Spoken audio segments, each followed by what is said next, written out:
रोमांच का मजा तभी है जब हिफाजत की फिक्र बिल्कुल ना हो, चाहे वो एडवेंचर गेम्स हो या फिर अंतरिक्ष का सफर हो। पूरी दुनिया की दिलचस्पी इन दिनों अंतरिक्ष के सफर में काफी ज्यादा बढ़ रही है। तो अंतरिक्ष की सैर की ख्वाहिशें पूरी करने के लिए कई कंपनीज ने तेजी के साथ काम भी किया है। सोमवार को भी जेफ बेजोस की कंपनी ब्लू ओरिजिन ने एक रॉकेट को लॉन्च किया। इस बार इसमें कोई अंतरिक्ष यात्री सवार नहीं था, लेकिन इस उड़ान ने यह साबित जरूर कर दिया कि अंतरिक्ष का सफर अब बेहद महफूज हो गया है। कैसे, देखिए।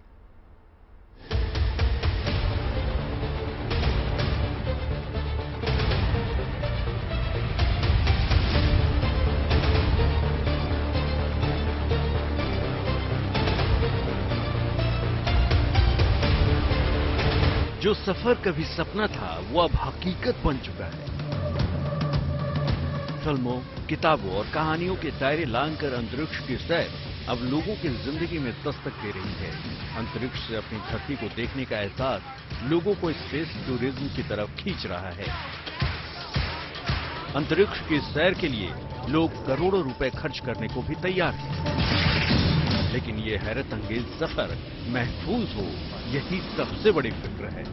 इस फिक्र को खत्म करने वाला एक बेहद अहम वीडियो जेफ बेजोस की कंपनी ब्लू ओरिजिन ने जारी किया है।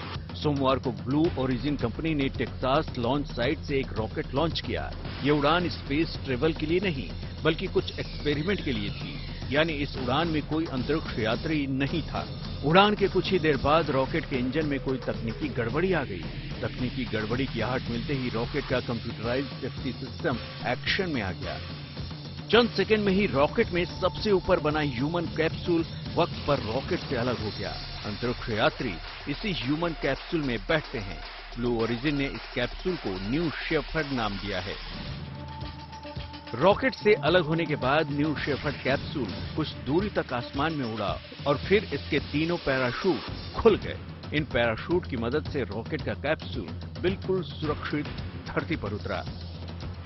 Blue origin company rocket fail होने की जांच कर रही है, लेकिन इस हादसे ने यह साबित कर दिया कि अंतरिक्ष की सैर अंतरिक्ष यात्रियों के लिए बेहद सुरक्षित है। अगर इस यात्रा में कुछ अंतरिक्ष यात्री भी होते तो रॉकेट फेल होने से उनकी सुरक्षा खतरे में नहीं आती। रॉकेट फेल होने से ब्लू ओरिजिन की सेफ्टी सिस्टम की जांच हो गई और इस परीक्षा में सेफ्टी सिस्टम पूरी तरह कामयाब रहा। ब्लू ओरिजिन के कैप्सूल की इस लैंडिंग ने दुनिया के उन तमाम लोगों की आशंकाओं पर विराम लगा दिया जिन्हें अंतरिक्ष की यात्रा में सुरक्षा की चिंता होती है। ये लैंडिंग एक संदेश है कि अंतरिक्ष यात्राएं तकनीकी खामियों से महफूज हैं। पिछले साल जुलाई में अपनी पहली उड़ान के बाद ब्लू ओरिजिन का रॉकेट अब तक 23 बार अंतरिक्ष की सैर कर चुका है। इनमें से 6 बार ये रॉकेट अंतरिक्ष यात्रियों को लेकर गया है।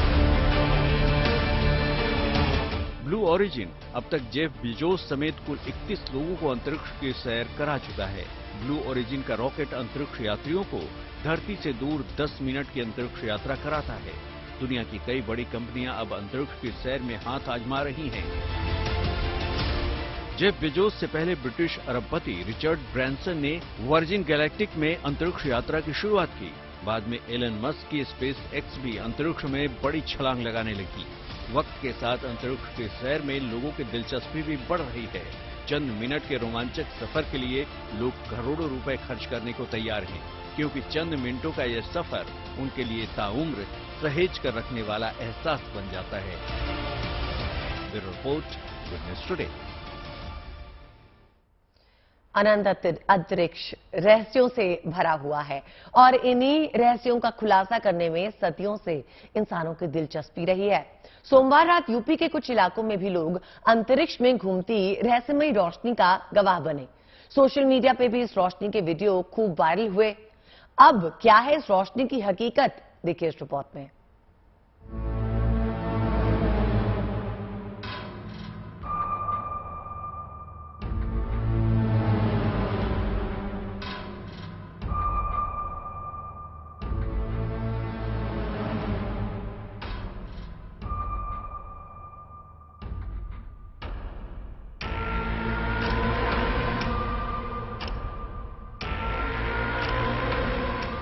आसमान में तैरती हुई ये रहस्यमयी रोशनी इन दिनों सोशल मीडिया में सुर्खियां बनी हुई है।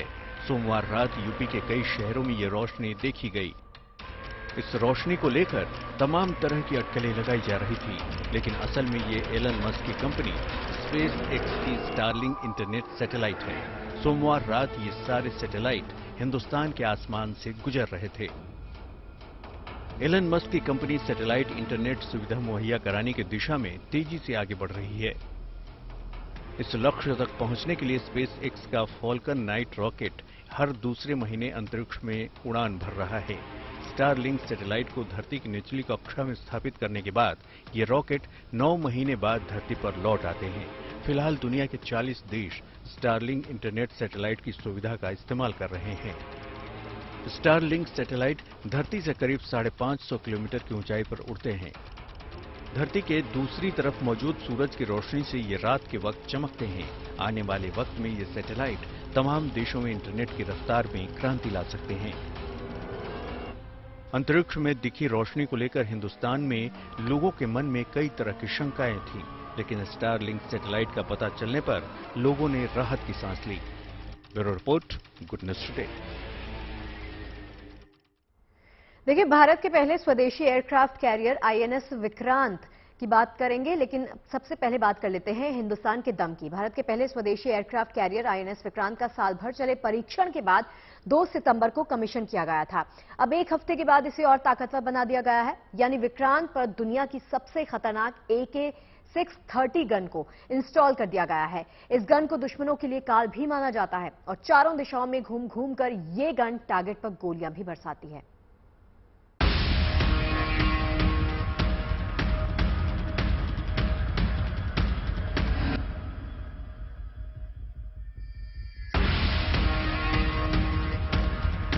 यदि लक्ष्य दुरंत है, यात्राएं दिगंत है, समंदर और चुनौतियां अनंत है, तो भारत का उत्तर है विक्रांत।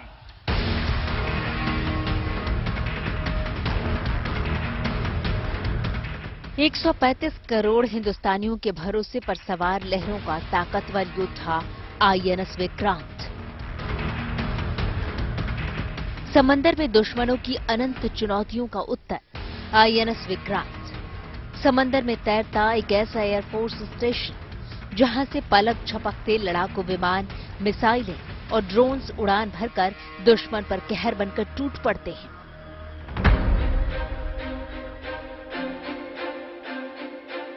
भारत के इस पहले 45,000 टन वजनी स्वदेशी विमान वाहक युद्धपोत को ऑल टाइम वॉर रेडी बनाने की तैयारी शुरू कर दी गई है।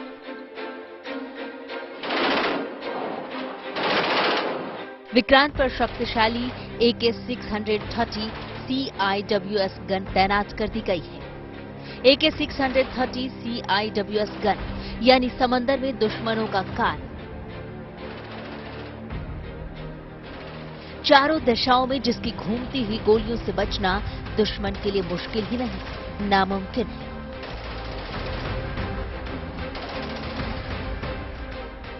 AK-630 CIWS गन एक खास तरह की रोटरी यानी घूमने वाली तोप होती है, जो दुश्मन के टारगेट की दिशा में घूमते हुए उस पर गोलियां बरसाती है। यह हमला इतना ताबड़तोड़ होता है कि इसकी गोलियों से बचना मुश्किल है। इस तोप का वजन करीब 1800 किलोग्राम होता है। यह गन पूरी तरह ऑटोमेटिक होती है। इसकी बैरल यानी नली 57 से 64 इंच तक होती है। AK-630 एक क्लोज इन वेपन सिस्टम है। सिस्टम किसी भी शॉर्ट रेंज मिसाइल या दुश्मन के जंगी जहाज के बाहरी सुरक्षा कवच को तोड़कर उसे डिटेक्ट कर उसे नष्ट करने के लिए काफी है। ये ऑटोमेटिक तोप कितना खतरनाक है, इसका अंदाजा इसी से लगा सकते हैं कि 4 से 5 किलोमीटर के दायरे में जैसे ही टारगेट आता है, ये खुद ही फायरिंग करना शुरू कर देता है। इसे चलाने के लिए सिर्फ एक आदमी की जरूरत होती है। चारों दिशाओं में किसी भी एंगल पर घूमकर दुश्मन टारगेट पर हमला कर सकती है। इसकी फायरिंग रेंज 4000 राउंड्स प्रति मिनट से लेकर 10,000 राउंड्स प्रति मिनट है। इसकी रेंज 4000 से 5000 मीटर यानी 4 से 5 किलोमीटर होती है। इसकी गोलियों के लिए इसमें बेल्ट लगाई जाती है। ये बेल्ट 1000 राउंड से लेकर 4000 राउंड तक होती है। इसमें इस्तेमाल की जाने वाली गोलियां 30 मिलीमीटर की होती हैं। बड़ी बात यह भी है कि इस स्वदेशी युद्धपोत में लगे AK-630 गन के लिए गोलियां भी स्वदेशी होंगी, यानी गोलियों को विदेश से मंगाने की जरूरत नहीं पड़ेगी। इससे न सिर्फ खर्च बचेगा, बल्कि जरूरत के मुताबिक गोलियां भी आसानी से उपलब्ध होंगी।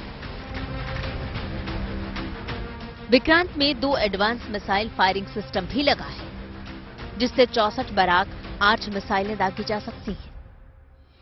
इन मिसाइलों की रेंज 500 मीटर से 100 किलोमीटर तक है। इसमें 4 ऑटोब्रेडा 76 mm कैलिबर की तोप लगी है। ये तोप 360 डिग्री घूमकर दुश्मन के विमान, हेलीकॉप्टर, फाइटर जेट या युद्धपोत पर फायरिंग कर उसे तबाह कर सकती है। इस तोप की रेंज 16 से 20 किलोमीटर तक होती है। पिछले 1 साल से विक्रांत की ताकत का परीक्षण कई पैमानों पर हो चुका है। अब इसे वॉर रेडी बनाया जा रहा है, यानी पावरफुल गन के अलावा इसे फाइटर एयरक्राफ्ट से लैस किया जा रहा है, जो कि किसी भी शक्तिशाली युद्धपोत का खास हथियार होता है। फिलहाल विक्रांत पर MiG-29 के फाइटर जेट तैनात होंगे। नवंबर के महीने से इसकी तैनाती शुरू हो जाएगी और उसके बाद स्वदेशी twin engine deck based fighter jet तैनात होंगे। हालांकि इसके तैयार होने में वक्त लग सकता है, इसलिए MiG-29K के साथ अमेरिका के F-18A सुपर हॉर्नेट या फ्रांस के राफेल को तैनात किया जा सकता है। इन दोनों फाइटर जेट के ट्रायल शुरू हो चुके हैं। फाइनल रिपोर्ट आने के बाद तय किया जाएगा कि कौन सा लड़ाकू विमान तैनात किया जाएगा। Bureau report, good news today. और अब आपको बता दें, अयोध्या में रामलला विराजमान की तारीख तय हो गई है। 14 जनवरी 2024 को रामलला विराजमान होंगे और भव्य राम मंदिर में दर्शन शुरू हो जाएंगे। सोमवार को राम मंदिर निर्माण समिति की अहम बैठक हुई थी और बैठक के बाद राम जन्मभूमि तीर्थ क्षेत्र ट्रस्ट के महासचिव चंपत राय ने बताया कि राम मंदिर का ग्राउंड फ्लोर दिसंबर 2023 तक तैयार हो जाएगा और 15 दिन के बाद यानी 14 जनवरी 2024 के आसपास भगवान राम को मंदिर में स्थापित किया जाएगा। मंदिर के गर्भगृह का काम 1 जून से युद्ध स्तर पे हो रहा है। राम मंदिर के निर्माण में 1800 करोड़ रुपए खर्च होने का अनुमान है। जब मंदिर का निर्माण शुरू हुआ था तो अनुमान था कि इसकी लागत 400 करोड़ आ सकती है, लेकिन 18 महीने के बाद अब इसकी लागत 1800 करोड़ आने का अनुमान ट्रस्ट की ओर से जताया गया है। 5 अगस्त 2020 को प्रधानमंत्री मोदी ने राम मंदिर निर्माण का शिलान्यास किया था।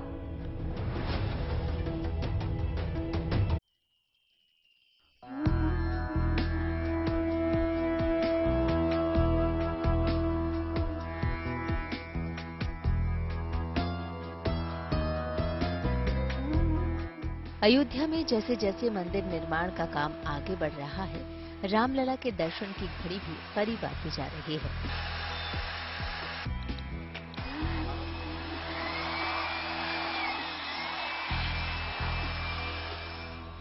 मंदिर के प्रथम तल के बनने के बाद रामलला को विराजमान किया जाना है, ताकि लोग उनके दर्शन कर सकें, उनकी पूजा कर सकें। ऐसे में सोमवार को हुई एक बैठक के बाद राम मंदिर ट्रस्ट ने कहा कि मकर संक्रांति के बाद किसी भी शुभ मुहूर्त में रामलला की मूर्ति मंदिर में स्थापित की जा सकती है। ऐसे में माना जा रहा है कि जनवरी के तीसरे या चौथे सप्ताह में रामलला मंदिर में विराजमान हो जाएंगे। हम सबों का प्रयास है कि सभी परिस्थितियां ठीक ठाक रही तो हम लोग मकर संक्रांति के आसपास जो शुभ मुहूर्त होगा उसमें प्रभु राम को भव्य दिव्य मंदिर में प्रतिष्ठापित करेंगे।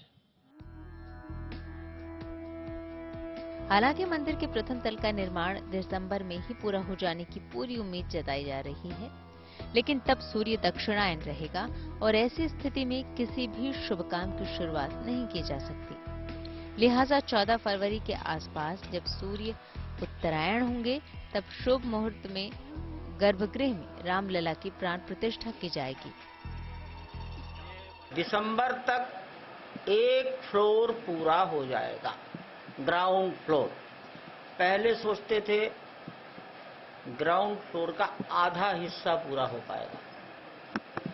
आज सबकी बातचीत का और मेरा विश्वास ऐसा बन गया है कि ग्राउंड फ्लोर एक कोने से दूसरे कोने तक, पश्चिम से पूरब तक कंप्लीट हो चुका है।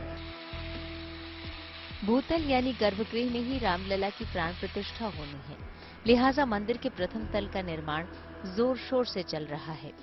राम जन्मभूमि ट्रस्ट के महासचिव चंपत राय के मुताबिक श्री राम जन्मभूमि मंदिर में सब कुछ राममय होगा। यहाँ तक कि मंदिर की जालियों और रेलिंगों पर भी ऐसे डिजाइन होगी जो हर किसी को अपनी तरफ आकर्षित करे। मंदिर की रेलिंग कमल के फूल जैसी होगी।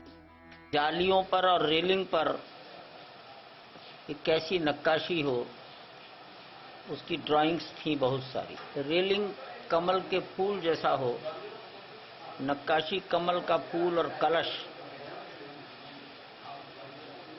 इस पर एक राय बनी।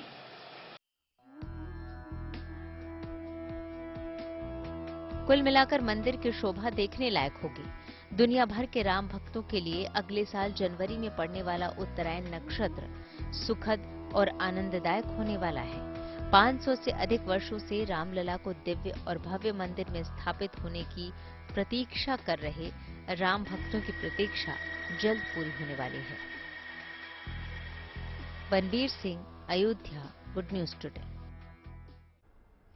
देखिए, इस बार दिल्ली में रामलीला के आयोजन को भव्य बनाने के लिए तैयारियां जोर शोर से चल रही हैं। इस बार रामलीला का मंच अयोध्या के राम मंदिर की थीम पर बनाया जाएगा। बताया यह भी जा रहा है कि इस बार थीम में दिल्ली में ही लाल किले के मैदान पर आयोजित होने वाली लवकुश रामलीला में सुपरस्टार प्रभास चीफ गेस्ट के तौर पर शामिल होंगे और वही रावण का पुतला दहन करेंगे।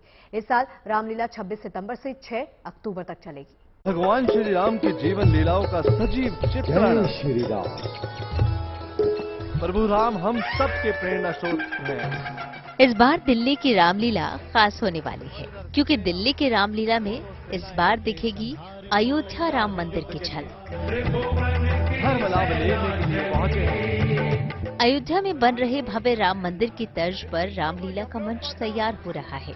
दिल्ली की लवकुश रामलीला कमेटी की ओर से हर साल आयोजित होने वाले रामलीला की थीम भी इस बार अयोध्या राम मंदिर से जोड़कर रखी गई है। विश्व विख्यात लवकुश रामलीला कमेटी लाल किला मैदान में इस वर्ष 26 सितंबर से लेकर 6 अक्टूबर तक रामलीला आयोजित की गई है। 5 अक्टूबर को दशहरा पर्व है। इस वर्ष की हमारी थीम है राम लला के मंदिर में प्रभु राम की लीला। श्री राम दिव्य रथ पर सवार, अद्भुत। वैसे तो हर बार यहाँ की रामलीला में कुछ न कुछ नयापन होता है, लेकिन कोरोना काल के बाद पहली बार बड़े स्तर पर आयोजित होने जा रही इस बार की रामलीला को हर मायने में खास बनाने की तैयारी जोर शोर से चल रही है।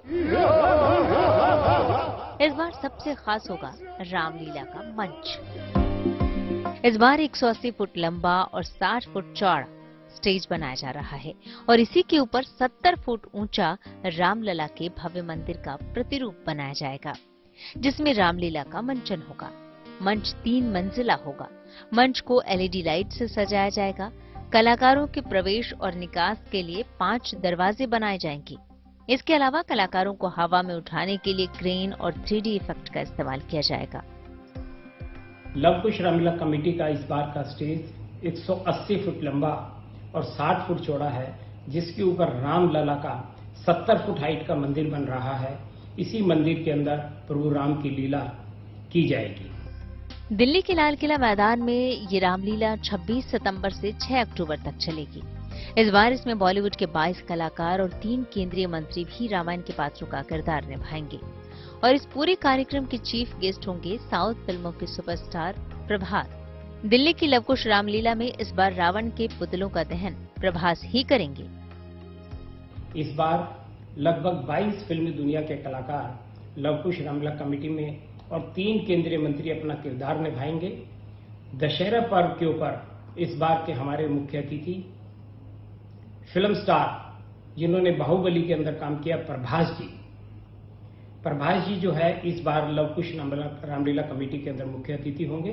रावण, कुंभकर्ण और मेघनाथ के पुतलों का दहन उन्हीं के कर कमलों से होगा।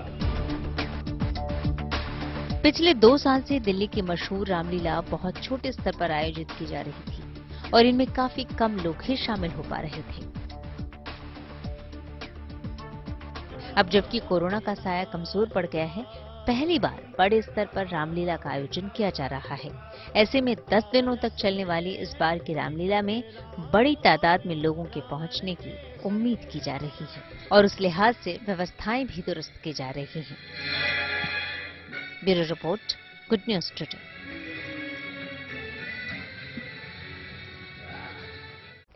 दुर्गा पूजा को लेकर देश भर में तैयारियां चल रही हैं। कहीं मां दुर्गा की प्रतिमा को अंतिम रूप दिया जा रहा है तो कहीं अलग अलग थीम के तहत पंडाल सजाए जा रहे हैं। अगरतला में इस बार अयोध्या राम मंदिर को थीम बनाया गया है तो वहीं कोलकाता में सिंगर केके को थीम बनाकर उन्हें अलग अंदाज में श्रद्धांजलि दी जा रही है।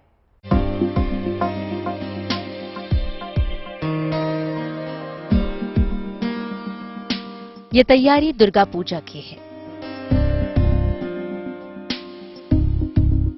देश भर में तमाम जगहों पर मां दुर्गा की मूर्ति को आकार दिया जा रहा है। नवरात्रि शुरू होने में बस कुछ ही दिन रह गए हैं। ऐसे में कहीं पूजा पंडाल को एक निश्चित थीम के तहत तैयार किया जा रहा है तो कहीं मूर्तियों में रंग भरे जा रहे हैं। ये तस्वीरें राजस्थान के पाली की हैं, जहां नई तकनीक के जरिए चंद मिनटों में मूर्ति तैयार की जा रही है।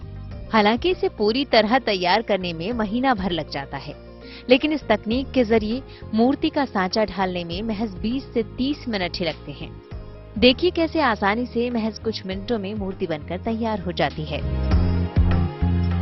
तैयार हो जाती है और मूर्ति तैयार होके फिर मूर्ति को सफाई करना पड़ता है, फिर हो जाती है मूर्ति कंप्लीट।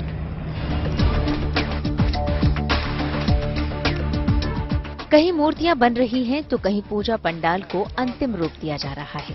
ये तस्वीरें अगरतला की हैं, जहां कोलकाता के कलाकार पंडाल को भव्य बनाने में जुटे हैं। यहां इस बार अयोध्या के राम मंदिर को थीम बनाया जा रहा है। इस बार हम राम मंदिर बना रहे हैं। अयोध्या का जो राम मंदिर है, सब त्रिपुरावासी जो आदमी लोग उधर जा नहीं सकता, इस बार ये हमारा अभी प्ले सेंटर में ये रेडी हो रहा है। वो दिखाने के लिए हम इस बार राम मंदिर बना रहे हैं। ये तस्वीरें कोलकाता की हैं। इस पूजा पंडाल को दुर्गा पूजा के लिए खास तौर से तैयार किया जा रहा है। इस पूजा पंडाल को कोलकाता के उस नजरुल स्टेडियम की शक्ल दी गई है, जहां परफॉर्म करते हुए सिंगर केके ने आखिरी सांस ली थी। यहाँ के लोगों को इस बात का दुख है कि केके ने अपनी मौत की आखिरी रात कोलकाता के लोगों को अपने गीतों के जरिए खुशियां बांटी और खुद मौत को गले लगाया। लिहाजा इस बार इस पूजा पंडाल की थीम केके है। इतना आनंद देखे गया, इतना बड़ा आर्टिस्ट, उसका पिक्चर में यार कोई गाना नहीं होगा, हमारा दुख होगा। इसलिए हम प्रतिबारी थीम बनाता है, इसलिए उसका थीम हम एक बार पूजा में बनाया। थीम भले ही केके हो, लेकिन यहाँ बप्पी लाहिरी और लता मंगेशकर को भी याद किया गया है। इन सितारों के बिना सुरों की महफिल अब सूनी है। लता मंगेशकर, केके, बप्पी लाहिरी जैसे सुर साधकों को श्रद्धांजलि देने का ये अंदाज दिल को छू लेने वाला है। पाली से भारत भूषण जोशी के साथ bureau report, good news today.